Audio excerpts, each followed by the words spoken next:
కాళేశ్వరంపై justice Ghosh రిపోర్టును సవాల్ చేస్తూ హైకోర్టులో పిటిషన్ వేశారు బీఆర్ఎస్ చీఫ్ కేసీఆర్, మాజీ మంత్రి హరీష్ రావు. ఇక హైకోర్టులో వేరువేరుగా పిటిషన్ దాఖలు చేశారు.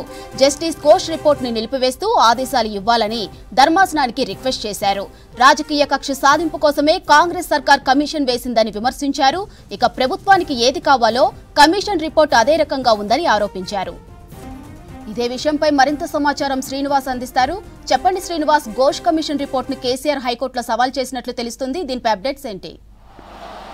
మాధురి, కాళేశ్వరం కమిషన్ రిపోర్టు మీద ఈరోజు బీఆర్ఎస్ హైకోర్టుకు వెళ్ళింది. అందులో కేసీఆర్ అట్లనే హరీష్ రావు ఇద్దరు కూడా హైకోర్టులో పిటిషన్ దాఖలు చేశారు. కాళేశ్వరం కమిషన్ రిపోర్టుకు వ్యతిరేకంగా దాని మీద స్టే ఇవ్వాలని ఈరోజు హైకోర్టుకు వెళ్ళారు. వాస్తవానికి గత కాళేశ్వరం కమిషన్ రిపోర్ట్ ఇచ్చిన తర్వాత క్యాబినెట్ సమావేశం జరిగింది. క్యాబినెట్ సమావేశంలో దీని మీద పూర్తి స్థాయిలో చర్చించారు. ఆ తర్వాత మనకున్నటువంటి సమాచారం ఏంటంటే ముఖ్యమంత్రి కూడా మీడియాతో మాట్లాడారు. సో కాళేశ్వరం కమిషన్ రిపోర్ట్లో కూడా చాలా అంశాలు పొందుపరిచారు. కాళేశ్వరం ప్రాజెక్టు నిర్మాణంలో జరిగినటువంటి అవకతవకలకు సంబంధించి ఆర్థిక అవకతవకలు కావచ్చు, లేదంటే నిర్ణయాలు కావచ్చు, ఎగ్జిక్యూషన్ మొత్తం కూడా అవకతవకలు జరిగాయనేది కాళేశ్వరం కమిషన్ ఇచ్చినటువంటి రిపోర్ట్. ఈ రిపోర్టు మీద ఒక టెక్నికల్ టీంతో, ఒక అధికారుల టీంతో కూడా రాష్ట్ర ప్రభుత్వము కమిటీ వేసింది. ఆ కమిటీ కూడా ఒక రిపోర్ట్ ఇచ్చింది. సో మొత్తానికి గతంలో చేసినటువంటి తప్పులు, అంటే కాళేశ్వరం ప్రాజెక్టు నిర్మాణంలో చేసినటువంటి తప్పుల మీద ఖచ్చితంగా రాష్ట్ర ప్రభుత్వము చర్యలు తీసుకున్నటువంటి అవకాశాలు ఉన్నాయనేది బీఆర్ఎస్ ముఖ్య నేతలకు ఉన్నటువంటి సమాచారం. అంటే కేసీఆర్ కావచ్చు, హరీష్ రావు కావచ్చు, తర్వాత కేటీఆర్ కావచ్చు. దీంతో గత కొన్ని రోజులుగా కేసీఆర్ ఫామ్ హౌస్లో అటు హరీష్ రావు, ఇటు కేటీఆర్ ముగ్గురు కూడా సమావేశమవుతూ వస్తున్నారు. ఇంకొక వైపు కరీంనగర్ మాజీ ఎంపీ బోయిన్పల్లి వినోద్ కుమార్ కూడా వీళ్ళతో జాయిన్ అయ్యి గత కొన్ని రోజుల నుంచి కూడా చర్చలు చేస్తున్నారు. ఖచ్చితంగా రాష్ట్ర ప్రభుత్వము చర్యలు తీసుకున్నటువంటి అవకాశం ఉంది. దీన్ని అడ్డుకోవాలంటే ఏం చేయాలన్నటువంటి విషయాల మీద సుదీర్ఘంగా చర్చిస్తున్నారు. అయితే 7వ తారీఖున సాయంత్రము, ఈ నెల 7వ తారీఖున సాయంత్రం ఢిల్లీ వెళ్ళారు హరీష్ రావు. వెళ్ళి అక్కడ న్యాయ నిపుణులతోటి సంప్రదింపులు జరిపారు. 8వ తారీఖున హైదరాబాద్ వచ్చారు. వచ్చిన తర్వాత మళ్ళీ కేసీఆర్ తోటి సమావేశమయ్యారు. అటు హరీష్ రావు, ఇటువైపు కేటీఆర్ గత కొన్ని రోజుల నుంచి కూడా సమావేశం అవుతూ ఏం చేద్దాం, ఇప్పటికే కాళేశ్వరం ప్రాజెక్టు విషయంలో వాస్తవానికి బీఆర్ఎస్కు చాలా పెద్ద ఎత్తున డ్యామేజ్ అవుతూ వస్తుంది. అంటే పబ్లిక్లోనూ, ఇంకొక వైపు కొంత పార్టీ పరంగా కూడా. ఎందుకంటే కాంగ్రెస్ ప్రభుత్వం వచ్చిన తర్వాత కాళేశ్వరం ప్రాజెక్టు యొక్క నిర్మాణ లోపాల అంశాలు కావచ్చు, లేదంటే 3 ఏళ్లలోనే ఈ ప్రాజెక్టు కూలిపోయిందన్నటువంటి అంశం కావచ్చు, కాళేశ్వరం కూలేశ్వరంగా మారిందని ముఖ్యమంత్రి రేవంత్ రెడ్డి ప్రెస్ మీట్లలో మాట్లాడడం, ఎమ్మెల్యేలు కూడా నియోజకవర్గాల్లో పెద్ద ఎత్తున ప్రెస్ మీట్లు పెట్టి ఈ కాళేశ్వరం ప్రాజెక్టు ఉపయోగంలో లేకుండా పోయిందన్నటువంటి విషయాలు చెప్పడంతో కొంత ప్రజల్లోకి వెళ్ళిన మాట వాస్తవం. దీంతో కొంత బీఆర్ఎస్ ఇరకాటంలో పడింది. అన్ని వేల కోట్ల రూపాయలు, దాదాపుగా 1,10,000కు పైగా కోట్ల రూపాయలతోటి అప్పులు తీసుకొచ్చి కట్టినటువంటి ఈ ప్రాజెక్టు బీఆర్ఎస్కు కొంత మైనస్గా మారింది. ఇంకొక వైపు రాష్ట్ర ప్రభుత్వం కూడా జస్టిస్ పీసీ ఘోష్ కమిషన్ను ఏర్పాటు చేసిన సమయంలో మొత్తం కూడా కాళేశ్వరం ప్రాజెక్టులో జరిగినటువంటి అవకతవకలు కావచ్చు, ఇవన్నీ కూడా పూర్తి స్థాయిలో నివేదిక ఇవ్వాలని రాష్ట్ర ప్రభుత్వము జస్టిస్ పీసీ ఘోష్ ఏర్పాటు చేయడం జరిగింది. ఆయన ఆ కమిషన్ కూడా మొత్తం కూడా ఒక ఏడాదిన్నర పాటు దాదాపుగా 115 మంది, అందులో కేసీఆర్ ఉన్నారు, తర్వాత మాజీ ఆర్థిక శాఖ మంత్రి ఈటల రాజేందర్ కావచ్చు, లేదంటే అప్పటి ఇరిగేషన్ శాఖ మంత్రి హరీష్ రావు కావచ్చు, వీళ్ళందరినీ విచారించింది. దాదాపుగా 115 మందిని విచారించి మొత్తానికి ఒక రిపోర్ట్ రెడీ చేసింది. ఆ రిపోర్టును జూలై 31వ తారీఖున రాష్ట్ర ప్రభుత్వానికి ఇచ్చింది. రాష్ట్ర ప్రభుత్వం ఆ రిపోర్టు మీద ఒక టెక్నికల్ కమిటీని ఏర్పాటు చేసింది. ఆ అధికారుల కమిటీ కూడా రిపోర్ట్ ఇచ్చింది, క్యాబినెట్లో చర్చించింది. ఫైనల్గా పూర్తి స్థాయిలో అప్పటి ఉన్నటువంటి ప్రభుత్వ పెద్దలు, అంటే కేసీఆర్, హరీష్ రావు ఇద్దరు తప్పు చేశారు. అట్లనే ఇందులో ఉన్నటువంటి అధికారులు కూడా తప్పిదం ఉందనేది కాళేశ్వరం కమిషన్ చెప్పింది. అట్లనే టెక్నికల్ కమిటీ, అంటే రాష్ట్ర ప్రభుత్వం ఏర్పాటు చేసినటువంటి అధికారుల కమిటీ కూడా తేల్చింది. చర్యలు తీసుకోవచ్చు అనేది ఈ కమిషన్ యొక్క ఉద్దేశము, అట్లనే అధికారుల కమిటీ యొక్క ఉద్దేశం. సో దీంతో ఖచ్చితంగా ఇరకాటంలో పడేటువంటి అవకాశాలు ఉన్నాయని భావించినటువంటి బీఆర్ఎస్, అటు కేసీఆర్ కావచ్చు, హరీష్ రావు కావచ్చు, వీళ్ళందరూ కూడా తప్పిదం ఉందని తేల్చింది. కాబట్టి సో దీని నుంచి ఖచ్చితంగా ఎదుర్కోవాలి. కక్షపూరితంగానే, కుట్రలో భాగంగానే, రాజకీయ కుట్రలో భాగంగానే మమ్మల్ని ఇరకాటంలో పెట్టేటువంటి ప్రయత్నం రాష్ట్ర ప్రభుత్వం చేస్తుందని ఆరోపణలు చేస్తూ ఈరోజు హైకోర్టుకి వెళ్ళారు. హైకోర్టులో మరి రేపు విచారణకు వచ్చేటువంటి అవకాశాలు ఉన్నాయి. సో ఢిల్లీ లెవెల్లో అక్కడ ఉన్నటువంటి న్యాయ నిపుణులతోటి చర్చలు జరిపి మొత్తానికి హైకోర్టుకి అయితే వెళ్ళారు. వాస్తవానికి ముందు నుంచి సుప్రీంకోర్టుకు వెళ్ళబోతున్నారు కాళేశ్వరం కమిషన్ రిపోర్టు మీద అనేది మనకున్నటువంటి సమాచారం.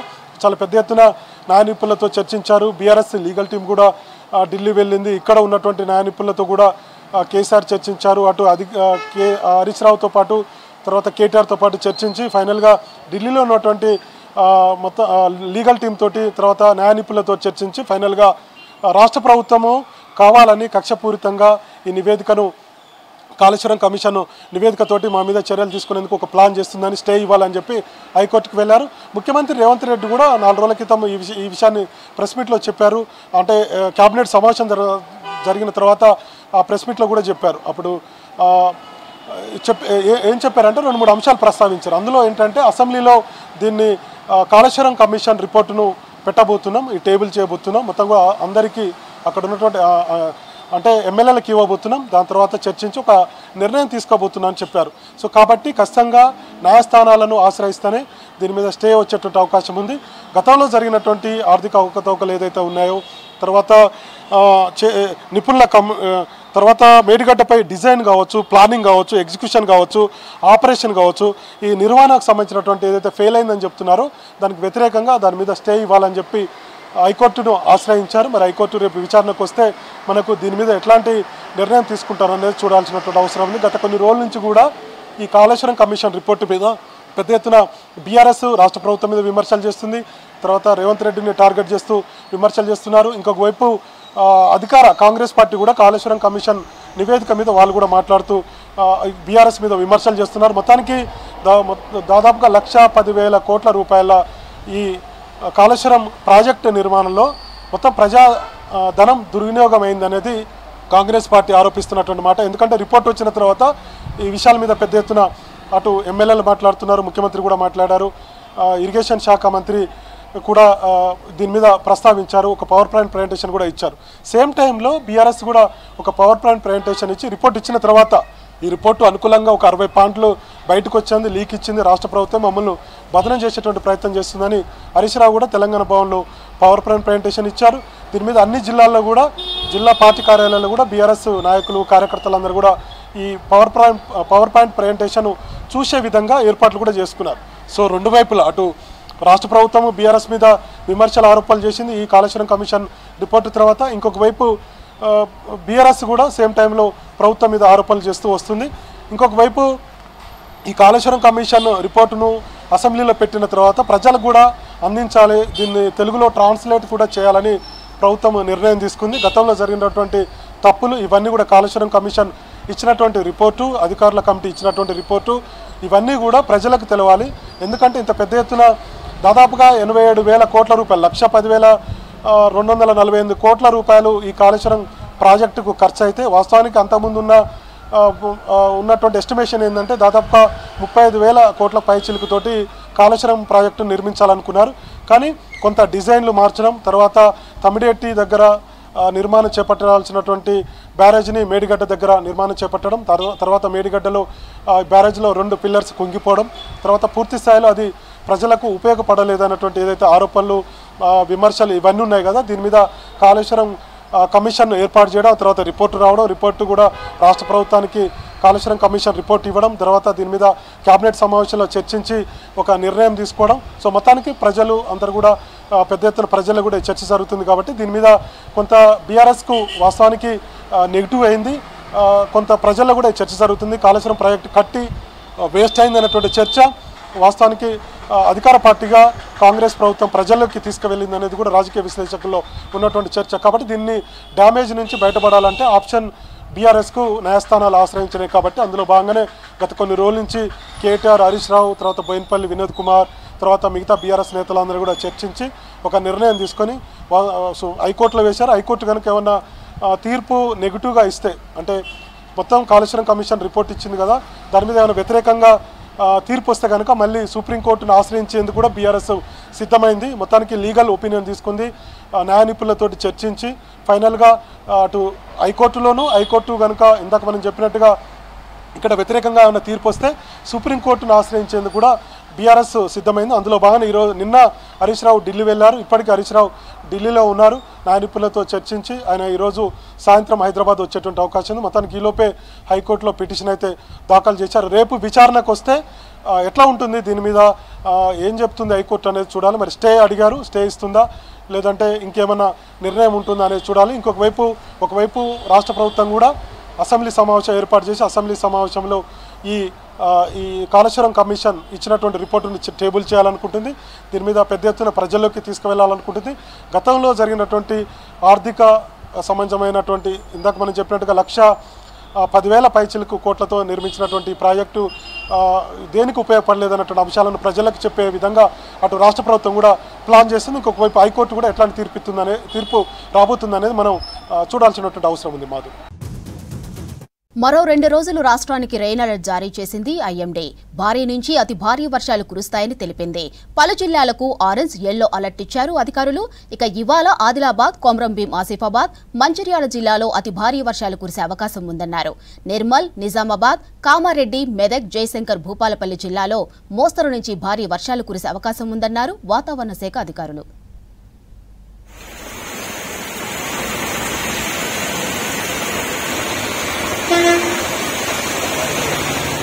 రాష్ట్రానికి రెయిన్ అలర్ట్ జారీ చేసింది వాతావరణ శాఖ. ఇప్పటికే వారం రోజుల నుంచి కురుస్తున్న వర్షాలు జిల్లాలో బీభత్సం సృష్టించాయి. ఉమ్మడి ఆదిలాబాద్ జిల్లాలో పెన్గంగా, ప్రాణహిత పరివాహక ప్రాంతాలు, ఏజెన్సీ ఏరియాల్లో పత్తి, సోయా పంటలకు భారీ నష్టం వాటిల్లింది.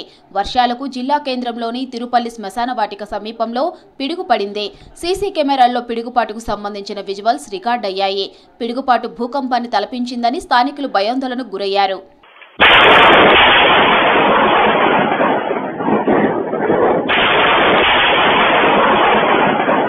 ఉమ్మడి కరీంనగర్ జిల్లాలో వర్షం దంచుకొట్టింది. జగిత్యాల జిల్లాలో భారీ వర్షం కురిసింది.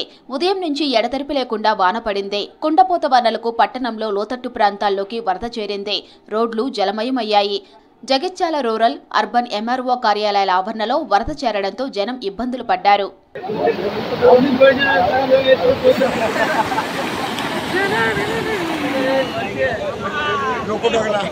వరంగల్ ఉమ్మడి జిల్లాలో భారీ వర్షాలు వీడటం లేదు. సాధారణానికి మించి వర్షపాతం నమోదవుతోంది. ములుగు జిల్లాలో అత్యధిక వర్షం పడింది. లోతట్టు ప్రాంతాల్లో ముంపుకు గురికాక జనజీవనం స్తంభించింది.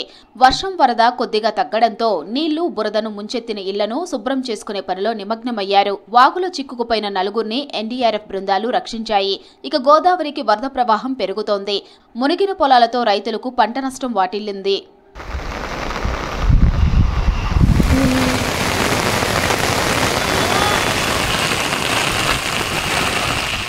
మహారాష్ట్ర ఉద్గిత్ దగ్గర వరదలో గల్లంతైన 3 జగిత్యాలకు చెందిన మహిళల కోసం రెస్క్యూ కంటిన్యూ అవుతున్నట్లు తెలిపారు అధికారులు. జగిత్యాల జిల్లా కేంద్రం టీఆర్ నగర్కు చెందిన షేక్ అఫ్రీనా, హసీనా, సమీనా కారులో మహారాష్ట్ర మీదుగా బోధనకు పెళ్లికి వెళ్లి తిరిగి వస్తుండగా ఆదివారం అర్ధరాత్రి వరదలో గల్లంతయ్యారు. ప్రమాదంలో మహారాష్ట్రకు చెందిన కారు డ్రైవర్, మరో యువకుడు సోహెబ్ క్షేమంగా బయటపడ్డారు. వాళ్ళే ఫోన్ చేసి వాళ్ళ ఇళ్ళల్లో మేము ఇట్లా నీళ్ళల్లో ఉన్నాము, వాటర్ ఉంది, మొత్తం మేము బతుకుతామో ఉంటామో పోతామో తెలియదు, మీరు జాగ్రత్తగా ఉండుర్రి, పిల్లలను జాగ్రత్త చూసుకోరని ఈ ఇంట్లోకి వాళ్ళు సమాచారం ఇవ్వగా వీళ్ళు రాత్రి 2ంటికి మా దగ్గరికి వచ్చారు. అప్పుడు ఇక ఏం చేయాలని అర్థం కాక పొద్దున మా గ్రామస్తులు కొంతమంది వాళ్ళ భర్తలు అలీమును పాషా వీళ్ళు అక్కడికి ఉద్గురికి వెళ్ళడం జరిగింది. తర్వాత మేము అక్కడికి వెళ్దాం అనుకుంటే అక్కడ వర్షాల ప్రభావం బాగుంది, మీరు వచ్చినా మీరు ఆడాక చేరుకోలేరన్నా, మీరు రాకండి, బాగా దూరం ఉందని చెప్తే మేము ఇక్కడ ఆగినాం. మా చెల్లె, మా వదినే, ఇంకా ఆమె 3 పెళ్ళికి పోయారు. రాగా ఇక అక్కడ బస్సులు దొరకగా కారు మాట్లాడుకుంటే మధ్యాహ్నం నీళ్ళు వచ్చి కార్లలో ఎత్తుకొని అటే నీళ్ళలో మునిగిపోయారంట. మా చెల్లె ఫోన్ చేసి మా బావకి చెప్పింది, మా వదిన ఫోన్ చేసి మా అన్నకి చెప్పిందంట, పిల్లగాళ్ళని మంచిగా చూసుకొని మేము చచ్చిపోతున్నాం, నీళ్ళ మునిగిపోతున్నాం. ఇట్లా వారం రోజులుగా కురుస్తున్న వర్షాలకు నాగర్ కర్నూలు నియోజకవర్గంలోని చెరువులు, కుంటలు అలుగుపారుతున్నాయి. బిజినేపల్లి మండలం నందివడ్డేమాన్ వద్ద వరద ఉధృతికి ఓ వ్యక్తి నీటిలో కొట్టుకుపోయాడు. అతడితో పాటు 2 వీలర్ కూడా వరదలో కొట్టుకుపోయింది. అక్కడే ఉన్న స్థానికులు అప్రమత్తమై వ్యక్తిని కాపాడారు. 2 వీలర్ బయటకు లాగడంతో ప్రమాదం తప్పింది.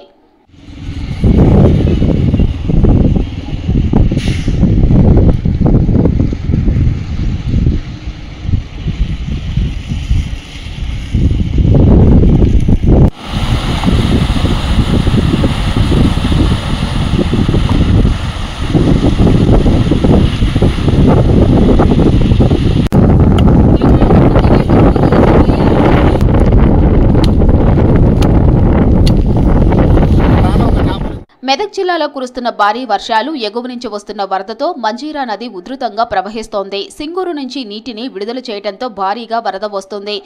ఏడుపాయల వనదుర్గమ్మ ఆలయాన్ని వరద చుట్టుముట్టింది. ఆలయం 6 రోజులుగా జల దిగ్బంధంలో ఉంది. గర్భగుడి ముందున్న నదిపాయ అమ్మవారి పాదాలను తాకుతూ ప్రవహిస్తోంది. దీంతో అమ్మవారి విగ్రహాన్ని రాజగోపురంలో ఏర్పాటు చేసి భక్తులకు దర్శనం కల్పిస్తున్నారు. వనదుర్గ ఆనకట్ట వైపు, గర్భగుడి వైపు భక్తులు ఎవ్వరూ వెళ్లకుండా బారికేడ్లతో బందోబస్తు ఏర్పాటు చేశారు పోలీసులు.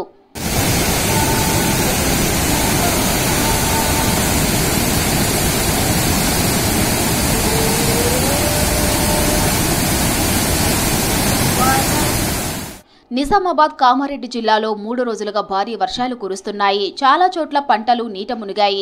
బీర్కూర్ మండలంలో భారీ వర్షాలకు కిస్టాపూర్, బీర్కూర్ వాగులు ఉధృతంగా ప్రవహిస్తున్నాయి. దీంతో 800 ఎకరాల వరి పంట నీట మునిగింది. దీంతో రైతులు ఆవేదన వ్యక్తం చేస్తున్నారు. కిస్టాపూర్ అలుకెంచి వస్తున్నాయి ఈ వాటర్ అంతా. కిస్టాపూర్ నుంచి వచ్చే వాగు సరిగా లేకపోవడం వల్ల ఆ వాటర్ అంతా మొత్తం పొలాల మీదకించి వాటర్ మొత్తం ఫ్లో అవుతుంది.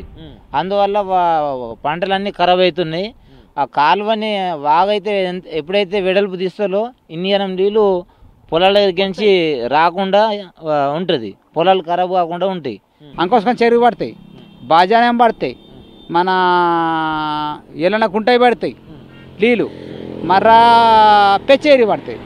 ఈ 4 అలుగుల సారు కిష్టపుర అలుగు, బిరుకు అలుగు. ఆ బిరుకు అలుగులకని మొత్తము అక్కడ బొరుతున్న చూడు, అది మొత్తం సంబంధం అంతే అవుతున్నది. పంటలు మొత్తం నష్టం అవుతున్నాయి.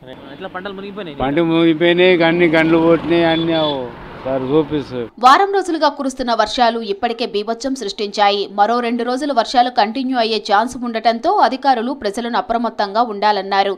లోతట్టు ప్రాంతాల ప్రజలని అలర్ట్ చేశామన్నారు.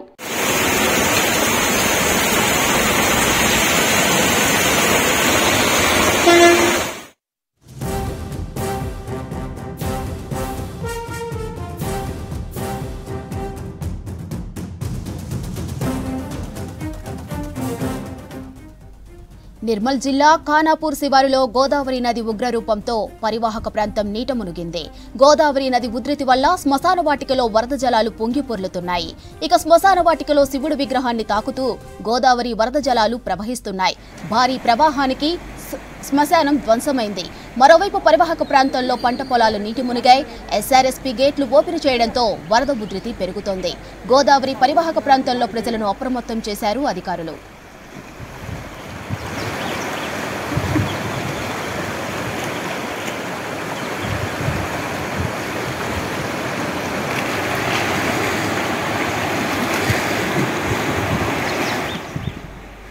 నిర్మల్ జిల్లా ఖానాపూర్ శివారులో గోదావరి నది ఉగ్రరూపంతో పరివాహక ప్రాంతం నీట మునిగింది.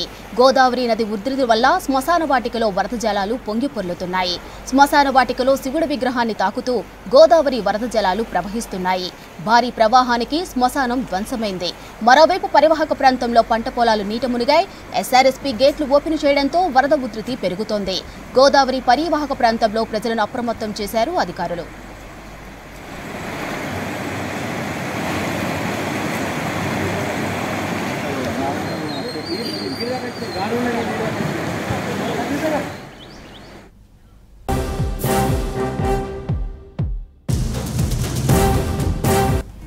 రాష్ట్ర వ్యాప్తంగా కరెంటు స్తంభాలకు కేబుల్ వైర్లు కట్ చేయాలని సర్కారు ఆదేశాలు జారీ చేసింది.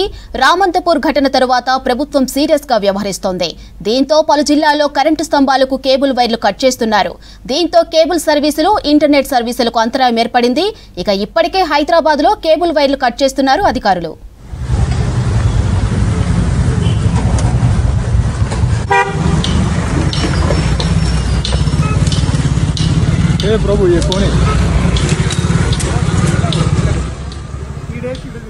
రాష్ట్ర వ్యాప్తంగా కరెంటు స్తంభాలకు కేబుల్ వైర్లు కట్ చేయాలని సర్కార్ ఆదేశాలు జారీ చేసింది. రామంతపూర్ ఘటన తరువాత ప్రభుత్వం సీరియస్ గా వ్యవహరిస్తోంది. దీంతో పలు జిల్లాల్లో కరెంటు స్తంభాలకు కేబుల్ వైర్లు కట్ చేస్తున్నారు. దీంతో కేబుల్ సర్వీసులు, ఇంటర్నెట్ సర్వీసులకు అంతరాయం ఏర్పడింది. ఇప్పటికే హైదరాబాద్ లో కేబుల్ వైర్లు కట్ చేస్తున్నారు అధికారులు.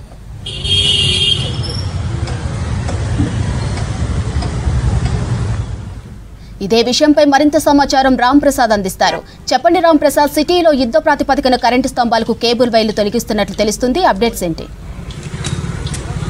ఇటీవల హైదరాబాద్లో జరిగినటువంటి షార్ట్ సర్క్యూట్ ప్రమాదాల అనంతరం అయితే ఇటు విద్యుత్ శాఖ రాష్ట్ర ప్రభుత్వం ఆదేశాల మేరకు అయితే రాష్ట్ర ఉప ముఖ్యమంత్రి అదేవిధంగా విద్యుత్ శాఖ మంత్రి మల్లు భట్టి విక్రమార్క ఆదేశాల మేరకు అయితే ఇటు రాష్ట్ర వ్యాప్తంగా కూడా ఏదైతే అక్రమంగా ఇటు విద్యుత్ స్తంభాలకు ఏర్పాటు చేసినటువంటి అనుమతి లేని ఏదైతే కేబుల్ కనెక్షన్స్ కానీ అదేవిధంగా ఇటు ఇంటర్నెట్ కేబుల్స్ కానీ వాటన్నిటిని కూడా ఇటు రాష్ట్ర వ్యాప్తంగా తొలగిస్తున్నటువంటి పరిస్థితి అయితే ఉదయం నుంచి కొనసాగుతుంది. మనం ఈరోజు ఉదయం గమనిస్తే ఇటు హైదరాబాద్లోని రామంతపూర్, ఉప్పల్ తదితర ప్రాంతాల్లో ప్రారంభమైనటువంటి యొక్క తొలగింపు ప్రక్రియ అయితే ఇటు హైదరాబాద్తో పాటు రాష్ట్ర వ్యాప్తంగా ఉన్నటువంటి ఇటు టీజీఎస్పీడీసీఎల్తో పాటు అటు విధంగా టీజీఎన్పీడీసీఎల్ పరిధిలో కూడా ఈ యొక్క వైర్లు కట్టింగ్ అయితే కొనసాగుతూ ఉంది. ముఖ్యంగా మనం చూస్తే ఈ యొక్క ప్రజలకు ఇబ్బందిగా మారినటువంటి కేబుల్ నెట్వర్క్ సంబంధించినటువంటి కేబుల్స్ కానీ అదేవిధంగా ఇంటర్నెట్ కేబుల్స్ కానీ మనం చూస్తున్నాం. చాలా ప్రాంతాలలో కూడా రోడ్లపై వస్తూ వెళ్తున్నటువంటి ప్రయాణికులకు కూడా కొన్ని ప్రాంతాల్లో ఇబ్బందులు తలెత్తుతున్న క్రమంలో వాటికి సంబంధించి బాధ్యతాయుతంగా వ్యవహరించాల్సినటువంటి ఏదైతే కేబుల్ ఆపరేటర్కి సంబంధించినటువంటి కేబుల్సే కానీ ఇంటర్నెట్ కేబుల్సే కానీ వాటిని ఎవరు పట్టించుకునేటువంటి పరిస్థితి లేదు. కానీ ఇటీవల మనం చూస్తే గత 2 రోజుల క్రితం రామంతపూర్లోని గోఖలే నగర్లో అయితే శ్రీకృష్ణ రథోత్సవం ఊరేగింపు జరుగుతున్నటువంటి సందర్భంలో అర్ధరాత్రి 11:30 నుంచి 12 గంటల మధ్యలో జరిగినటువంటి ఒక విద్యుత్ షార్ట్ సర్క్యూట్ ఘటనలో అయితే 5గురు స్టూడియోలోనే ప్రాణాలు కోల్పోయిన సందర్భంలో చికిత్స పొందుతూ మరుసటి రోజు మృతి చెందడం జరిగింది. అంతేకాకుండా ఈరోజు ఉదయం కూడా ఇటు మనం చూస్తే జల్పల్లిలో ఇటు 22 ఫీట్ల వినాయకుడిని కొనుగోలు చేసినటువంటి వినాయక ఉత్సవ కమిటీ సభ్యులు అయితే దాన్ని తరలిస్తున్న క్రమంలో ఇటు హైటెన్షన్ వైర్లు తాగిన సందర్భంలో ఈరోజు కూడా 2 మృతి చెందడం జరిగింది. ఈ క్రమంలోనే ఇటు విద్యుత్ సరఫరాకు సంబంధించినటువంటి తీగలకు అడ్డంకిగా మారినటువంటి కేబుల్స్ వైర్లన్నింటినీ కూడా కట్ చేసేందుకైతే ఇటు టీజీఎస్పీడీసీఎల్కి సంబంధించినటువంటి అధికారులకు రాష్ట్ర ఉప ముఖ్యమంత్రి అదేవిధంగా విద్యుత్ శాఖ మంత్రిగా ఉన్నటువంటి మల్లు భట్టి విక్రమార్క ప్రత్యేక సమావేశాన్ని కూడా ఏర్పాటు చేసి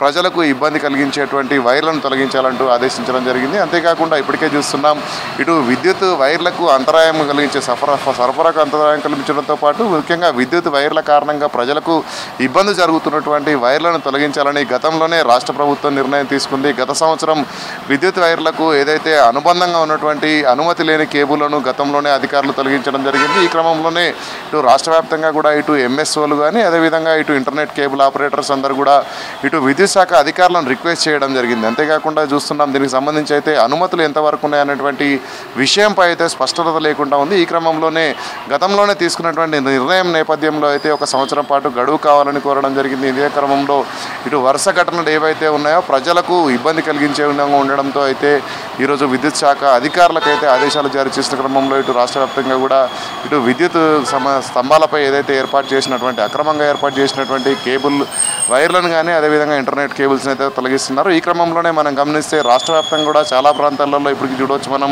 ఇటు ఐటీ రంగానికి సంబంధించినటువంటి ఎంప్లాయీస్ కూడా వివిధ ప్రాంతాల నుంచి అయితే ఇటు మనం చూడవచ్చు వైఫై ఇంటర్నెట్ సేవల ద్వారా అయితే విధులు నిర్వర్తిస్తున్న క్రమంలో ఇటు రాష్ట్ర వ్యాప్తంగా తీసుకున్నటువంటి నిర్ణయంతో అయితే చాలా ప్రాంతాలలో కూడా ఇటు కేబుల్ కనెక్షన్కి సంబంధించినటువంటి వైర్లే కానీ అదేవిధంగా ఇంటర్నెట్ కేబుల్కి సంబంధించినటువంటి వైర్లను అయితే తొలగిస్తున్నటువంటి పరిస్థితి అయితే కొనసాగుతున్న క్రమంలో ముఖ్యంగా ఇప్పటికే అధికారులకు దానికి సంబంధించినటువంటి ఫిర్యాదులు కూడా అందుతున్నాయి. ఎందుకంటే ఇటు నెట్వర్క్ ఆపరేటర్స్ కానీ అదేవిధంగా ఇంటర్నెట్ కేబుల్ ఆపరేటర్స్ని కూడా ఇటు ప్రజలైతే వారికి అందాల్సినటువంటి సేవలకు అంతరాయం కలిగిందని వస్తున్నటువంటి ఫిర్యాదుల నేపథ్యంలో అయితే ఇటు సంబంధిత శాఖల అధికారుల వద్దకైతే ఇటు ఎంఎస్ఎల్తో పాటు అదేవిధంగా ఇటు కేబుల్ ఆపరేటర్స్ అంతేకాకుండా ఇంటర్నెట్ కేబుల్ సప్లయర్స్ ఎవరైతే బ్రాడ్కాస్టింగ్ సంబంధించినటువంటి మనం చూడవచ్చు ఇంటర్నెట్ పంపిణీ చేస్తున్నటువంటి సంస్థలకు సంబంధించినటువంటి ప్రతినిధులందరూ కూడా ఇటు టీజీఎస్పీడీసీఎల్ కార్యాలయాన్ని కూడా చేరుకోవడం జరిగింది. ఎందుకంటే ఇటు ముఖ్యంగా ప్రజలకు మనం చూస్తున్నాం ఇటు విద్యుత్ సేవలతో పాటు ఇంటర్నెట్ సేవలు కూడా ఇప్పుడు ఈ ప్రస్తుత రోజులలో ఉపయోగకరంగా ఉన్నాయి. అంతేకాకుండా ఇటు విద్యుత్ సేవలతో పాటు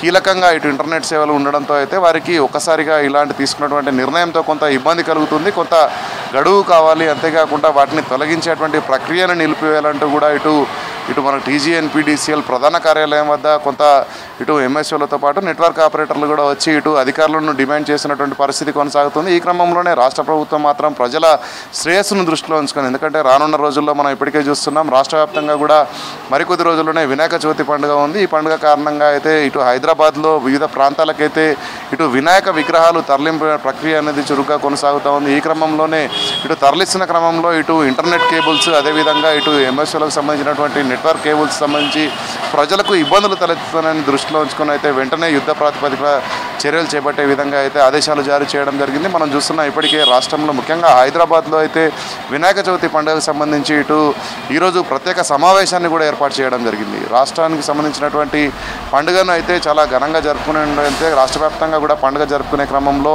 ఈ యొక్క పండుగకి ఎక్కడ కూడా ఇబ్బందులు తలెత్తకుండా ఇటు కేబుల్ అదేవిధంగా ఇంటర్నెట్కు సంబంధించినటువంటి వైర్ల వల్ల ఎలాంటి ఇబ్బందులు జరిగి మరింత ప్రాణ నష్టాలు జరగకుండా ఉండేందుకైతే చర్యలు చేపట్టేందుకు ఇటు సంబంధిత శాఖలకు ఆదేశాలు జారీ చేయడంతో రాష్ట్ర వ్యాప్తంగా ఇటు కేబుల్ ఆపరేటర్కి సంబంధించినటువంటి వైర్లతో పాటు ఇంటర్నెట్ కేబుల్ను కూడా కనిచేస్తున్నటువంటి పరిస్థితి అయితే కొనసాగుతుంది. మాధురి. Thank you Ram Prasad.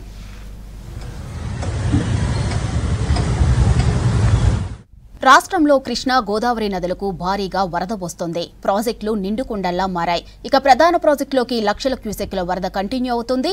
దీంతో గేట్లు ఎత్తి దిగువ ప్రాంతాలకు నీటిని విడుదల చేస్తున్నారు అధికారులు. పరివాహక ప్రాంత ప్రజలు అప్రమత్తంగా ఉండాలని సూచించారు.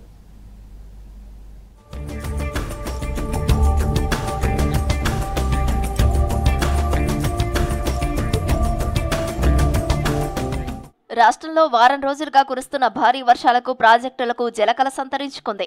జలాశయాలు నిండుకుండను తలపిస్తున్నాయి. ఎగువ నుంచి వస్తున్న భారీ వరదతో ఆదిలాబాద్ జిల్లాలో పెన్గంగా నది ఉగ్రరూపం దాల్చింది. వరద ఉధృతితో లోతట్టు ప్రాంత ప్రజలు భయాందోళన చెందుతున్నారు. నదిలో క్షణక్షణం నీటిమట్టం పెరుగుతుంది. జైనత్ మండలం ఆనందపూర్ గ్రామంలో వరద నీరు బ్రిడ్జిపై నుంచి ప్రవహిస్తోంది. దీంతో తెలంగాణ, మహారాష్ట్ర మధ్య రాకపోకలు నిలిచిపోయాయి.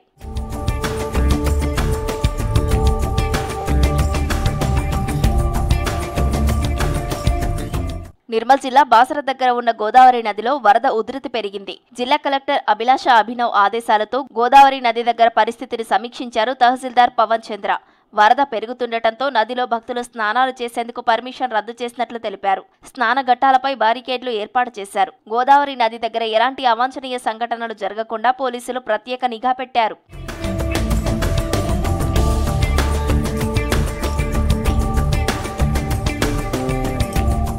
వారం రోజులుగా ఏకదాటిగా కురుస్తున్న వర్షాలతో పాటు కడెం ప్రాజెక్టు, ఎస్ఆర్ఎస్పీ గేట్లు ఎత్తడంతో పెద్దపల్లి జిల్లా శ్రీపాద ఎల్లంపల్లి ప్రాజెక్టులోకి భారీగా వరద పోటెత్తింది. దీంతో ప్రాజెక్టు 35 గేట్లు ఎత్తి 1,87,036 క్యూసెక్కుల నీటిని విడుదల చేశారు అధికారులు.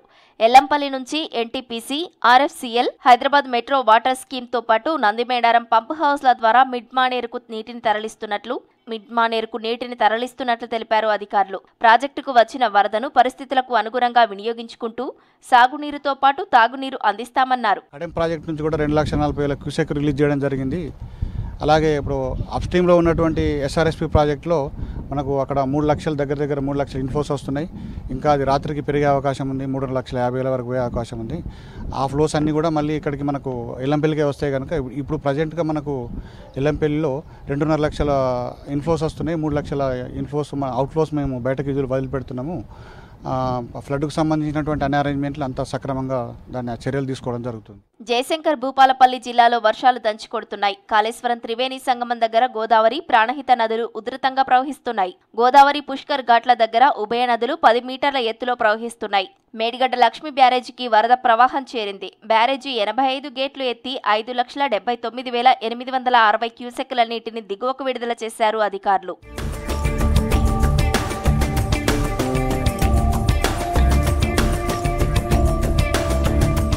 నల్గొండ జిల్లా నాగార్జునసాగర్ ప్రాజెక్టుకు వరద పోటెత్తింది. 3,70,158 క్యూసెక్కుల వరద చేరింది. దీంతో సాగర్ డ్యాం 26 క్రస్ట్ గేట్లను ఎత్తి 3,98,083 క్యూసెక్కుల నీటిని విడుదల చేశారు. జల విద్యుత్ కేంద్రంలో విద్యుత్ ఉత్పత్తి కొనసాగుతున్నట్లు తెలిపారు అధికారులు.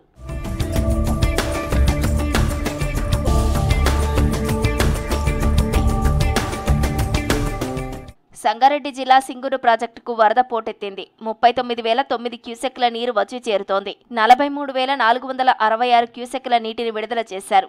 పరివాహక ప్రాంత ప్రజలను అప్రమత్తం చేశారు అధికారులు.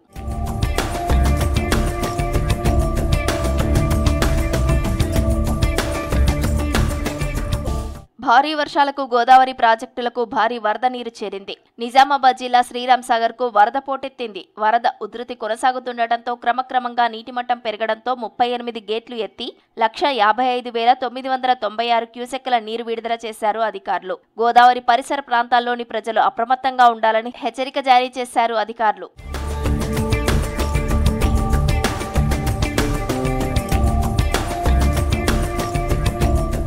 నిజామాబాద్ జిల్లా పోచంపహాడ్, శ్రీరామ్ సాగర్ ప్రాజెక్టులను సందర్శించారు మంత్రి Jupalli Krishnarao. Water inflow, outflow వివరాలను ఇరిగేషన్ అధికారులను అడిగి తెలుసుకున్నారు. ఎగువ కురుస్తున్న భారీ వర్షాలతో ప్రాజెక్టులోకి వరద నీరు వచ్చి చేరుతోందన్నారు మంత్రి జూపల్లి. అధికారులు అప్రమత్తంగా ఉండాలని ఆదేశించారు.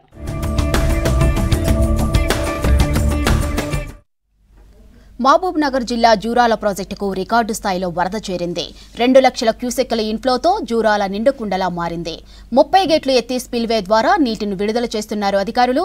ఇక జూరాల వరద పరిస్థితి గురించి మరింత సమాచారం బాలకృష్ణ అందిస్తారు.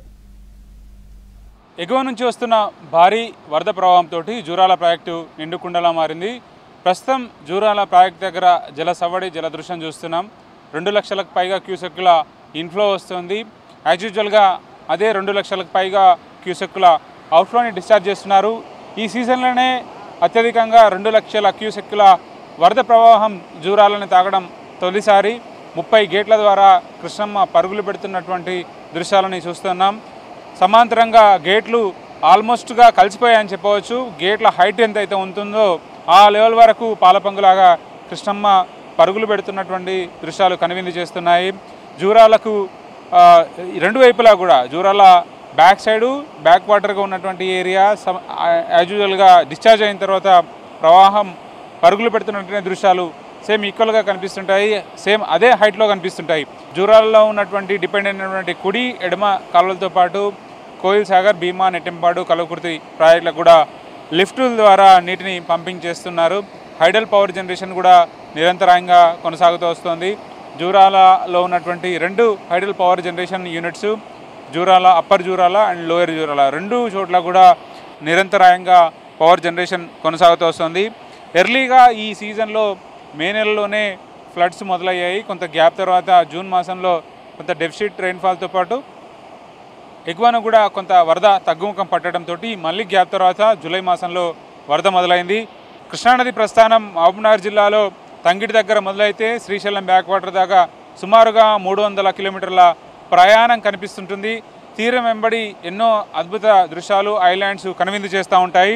సో కర్ణాటక, మహారాష్ట్ర 2 ప్రాంతాలను దాటుకున్న తర్వాత తెలంగాణలోకి కృష్ణమ్మ ప్రస్థానం ప్రారంభమై శ్రీశైలం నుంచి అటు సముద్రంలో కలిసేదాకా తీరం అంతా కూడా ఎంతో ముచ్చటగా కనువిందు చేస్తూ ఉంటుంది.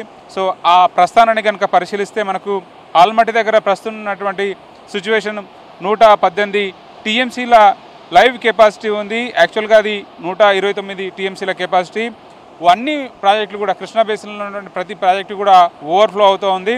సో ఆ ఆల్మట్టి నుంచి కనుక పరిశీలిస్తే 129 గ్రాస్ కెపాసిటీ పూర్తి స్థాయి నీటి నిల్వ సామర్థ్యం 129 టీఎంసీలు ఉంటే ప్రస్తుతం 118 టీఎంసీలు. అట్లాగే నారాయణపూర్ 37 టీఎంసీలు ఉంటే ప్రస్తుతం 34 టీఎంసీలు చేరుకుంది. సో ఉజ్జయిని కూడా 117 టీఎంసీలు ఉంటే యాజ్ యూజువల్గా అదే లెవెల్ని చేరి అవుట్ఫ్లో అవుతుంది.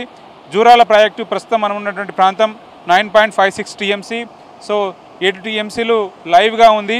దీంతోపాటు తుంగభద్రకు కూడా అదే మేరలో రికార్డు స్థాయిలో ఇన్ఫ్లోస్ వస్తున్నాయి. 105 టీఎంసీల పూర్తి స్థాయి నీటి నిల్వ సామర్థ్యం. అయితే ప్రస్తుతానికైతే 74 టీఎంసీల నీటి నిల్వ ఉంది.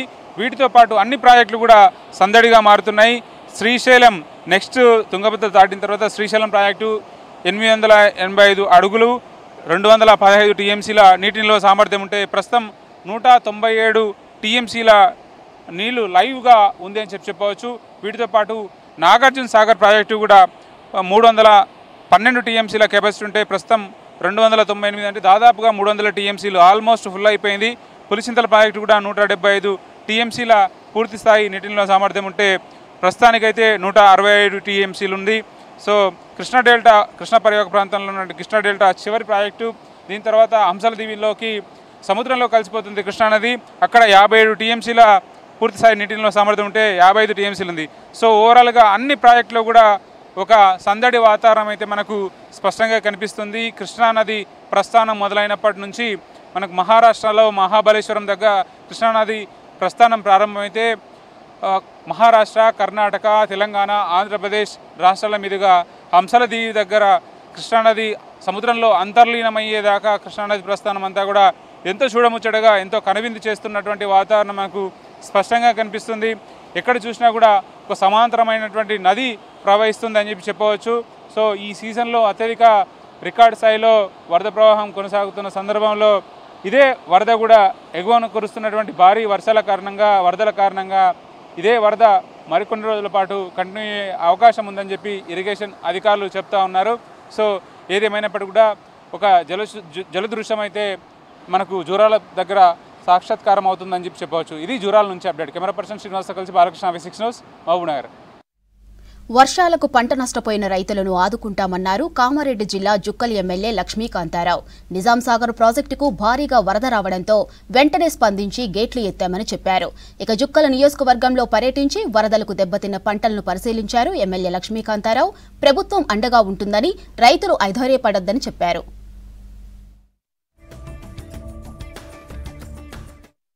ఇప్పుడు అధికారులు ప్రతి గ్రామంలో ప్రతి చోట అప్రమత్తంగా ఉన్నారు. మన టైం టు టైం వాటర్ ఫ్లోని అసెస్ చేసుకుంటూ ఉన్నాము. ప్రజలను కూడా అప్రమత్తం చేస్తూ ఉన్నాము. మహమ్మద్ నగర్ మండల్లో కొంచెం ఎక్కువ ఉధృతి ఉన్నందువల్ల కొన్ని గ్రామాల్లో ప్రజల్ని సురక్షిత ప్రాంతాలకు తరలించడం జరిగింది. స్కూల్స్ని, ఆ తర్వాత కొంచెం సెక్యూర్ ప్లేసెస్ని రెడీ చేసుకొని పెట్టుకొని ఉన్నాము.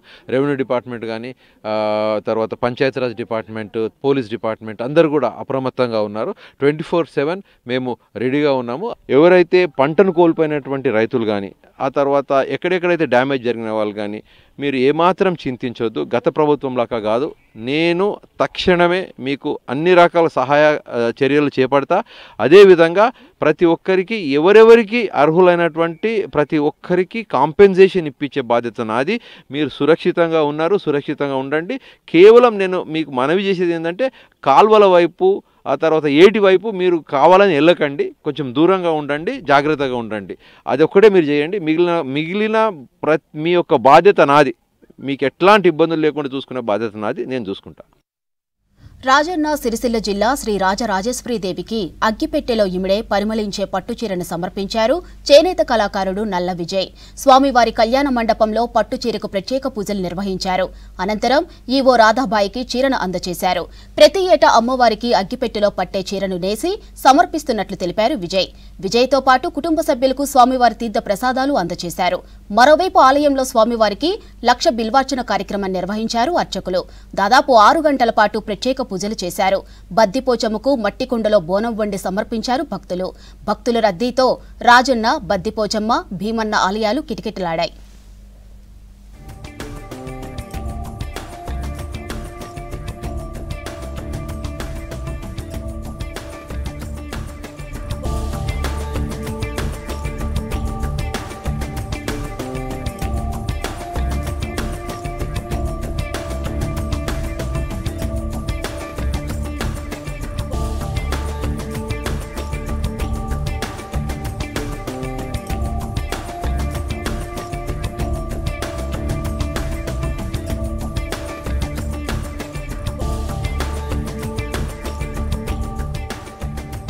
ఈరోజు మనకి నల్ల విజయ్ గారు మన చేనేత కళాకారులు తను ఈరోజు మనకు అగ్గిపెట్టెలో సుగంధం పరిమళించే శారీ మనకు డొనేట్ చేశారు. లాస్ట్ 5 years నుంచి కూడా ఆయన మనకు శారీ డొనేట్ చేస్తున్నారు. సో ఈసారి ఆ శారీలో ఏముందంటే అగ్గిపెట్టె శారీ అంటారు, దాన్ని అగ్గిపెట్టె చీర అంటారు. దాంట్లో మంచి సుగంధం వస్తుంది, ఒక జాస్మిన్ ఫ్లేవర్ అనేది వస్తుంది.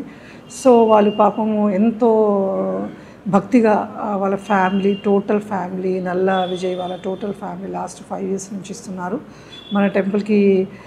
మన మంచి చేనేత భక్తుడుగా తను ఎప్పుడు మనకు ఇస్తుంటారు. ఈసారి కూడా ఇచ్చారు కాబట్టి మన విజయ్ గారి, నల్ల విజయ్ గారికి, వాళ్ళ ఫ్యామిలీ మెంబర్స్ అందరికీ మరి ఒక్కసారి మేడం టెంపుల్ తరఫున కృతజ్ఞతలు తెలుపుకుంటారు. గతంలో మా నాన్నగారు నల్ల పరంధాములు గారు మొట్టమొదటిసారిగా 1987లో అగ్గిపెట్టెలో ఇమిడిపోయే చీరను తయారు చేసి సిరిసిల్ల ఖ్యాతిని ప్రపంచానికి చాటి చెప్పడం జరిగింది. అదే స్థాయిలో నేను కూడా మా నాన్నగారి వారసత్వాన్ని పుణిపుచ్చుకొని అగ్గిపెట్టెల చీరను ప్రతి ఏడాది వేములవాడ రాజరాజేశ్వర స్వామికి ఇవ్వడం జరుగుతుంది.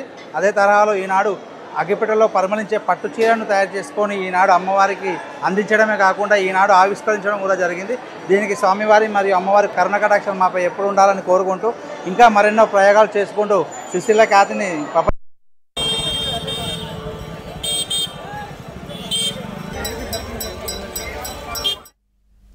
గ్రానైట్ వ్యర్థాలతో ఇబ్బంది పడుతున్నారు ఖమ్మం జిల్లా వాసులు. వ్యర్థాలను ప్రైవేట్, ప్రభుత్వ భూములనే తేడా లేకుండా ఎక్కడంటే అక్కడ వేస్తున్నారు.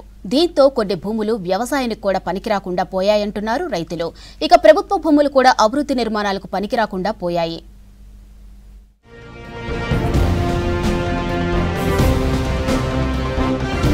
ఉమ్మడి ఖమ్మం జిల్లాలో 550కి పైగా స్లాబ్ ఫ్యాక్టరీలు, 200కు పైగా టైల్డ్ పరిశ్రమలున్నాయి. వాటి వ్యర్థాలతో ప్రైవేటు భూములను నాగం చేస్తున్నారన్న ఆరోపణలు వినిపిస్తున్నాయి. తమ పలుకుబడిని ఉపయోగించి ఇబ్బంది పెడుతున్నారని రైతులంటున్నారు. మొక్కలు మొలవాల్సిన భూముల్లో రాళ్లు మొలుస్తున్నాయి. ఉన్నత అధికారులకు ఎన్నిసార్లు చెప్పినా పట్టించుకోవడం లేదంటున్నారు బాధితులు. 5 ఎకరాలు 15 కుంటల భూమి ఉన్నది. అన్ని ఆధార్ మా కాడ అన్నీ ఉన్నాయి, పట్టా అన్నీ ఉన్నాయి. మేము లేనిది చూసి అక్కడ పక్కన శ్రీ విష్ణు గ్రానైట్ లిమిటెడ్ వాళ్ళు ఉండేవారు. పక్కన క్వారీ ఉండేది. మాకు ఇదివరకు మాకు జీవనాధారం అయితే మొత్తం వ్యవసాయమే. కానీ మేము లేనిది చూసేసి అక్కడ దాన్ని కబ్జా చేయడం అనేది జరిగింది. దాన్ని మొత్తం డంపింగ్, వ్యవసాయం పండే భూమిలో మొత్తం డంపింగ్ నింపేసేసి ఈరోజు మమ్మల్ని అక్కడికి రానికోకుండా మొత్తం అడ్డుపడుతున్నారు. ఖమ్మం అర్బన్ పరిధిలోని మల్లెమడుగు రెవెన్యూలో సర్వే నెంబర్ 79, 80లో 5 ఎకరాల భూమి ఉంది. ఆ భూమిలో రైతులు పంట పండిస్తున్నారు. వ్యవసాయ భూమిలో పక్కనే ఉన్న గ్రానైట్ క్వారీకి చెందిన వ్యర్థాలు పడేస్తుండటంతో వారికి వ్యవసాయం చేసే పరిస్థితి లేకుండా పోయిందంటున్నారు. రైతుల భూముల్లోకి వెళ్లనివ్వకుండా గేట్లను అడ్డుగా పెట్టి లోపలికి అనుమతించడం లేదని చెప్తున్నారు. వ్యర్థాలను వేయొద్దని చెప్పడానికి వెళితే ప్రైవేటు వ్యక్తులను పెట్టుకొని బెదిరిస్తున్నారని బాధితులు వాపోతున్నారు. ఇప్పుడు మీరే సంవత్సరానికి అండి ఇదంతా 1.5 లక్షలు పెట్టి ఇదంతా శుభ్రం చేపించిన తర్వాత మేము కొలతలు పెట్టుకో ఆకుండా చేసిండు, అంతా పోసిండు. ఏందని అడిగితే తర్వాత నువ్వు చాలా ఇబ్బంది పెడతాడు. అట్లా పోసి మమ్మల్ని రానియట్లేదు. ఇసుక పెడతారు, మా దాంట్లో మేము రావడానికి ఇల్లేదు, మీ దాంట్లో నుంచి రానియరు. అది మాది ఆకరించుకోవాలంటే అంత అవసరమా? ఎందుకు ఆకరించుకోవాలా? మాది ఎన్ని కష్టాలు పడతారు పుట్టావు, ఎన్ని కష్టాలు పడుతున్నా 20 సంవత్సరాల నుంచి. మైనింగ్ వ్యర్థాలపై స్థానిక నాయకులకు ఎన్నిసార్లు కలిసి చెప్పినా గ్రానైట్ యాజమాన్లకే వత్తాసు పలుకుతున్నారని వాపోతున్నారు బాధితులు. అధికారులకు చాలాసార్లు వినతి పత్రాలు కూడా ఇచ్చామంటున్నారు. పంట వేసుకునే పొలాలు మట్టి పోసారు. ఎన్నిసార్లు మేము పోయినా ఆడవాళ్ళం మేము తీయమని అంటాండి. మేము కొనుక్కున్నాం అని అంటా ఉండండి. రైతు బంధు కూడా తీసుకుంటున్నాం. అధికారులు అమ్మ చేసినాం, మీరు పంట వేసుకోపోండి, ఎవరు ఎందుకు వస్తారు మీకు, మీ చేనులో మీరు వేసుకోపోయింది, మీ భూమే కదా అంటున్నారు. ఆడిపోతున్నాం, వాళ్ళు రానియట్లేదు. వాళ్ళు ఏమంటారు, ఇది మేము కొనుక్కున్నాం ఎట్లా రానిస్తామని అంటారు. మా భూమి మాకు కావాలండి. అధికారులు ఇప్పటికైనా పట్టించుకొని తమ భూముల్లో వ్యర్థాలు వేయకుండా చర్యలు తీసుకోవాలని కోరుతున్నారు రైతులు.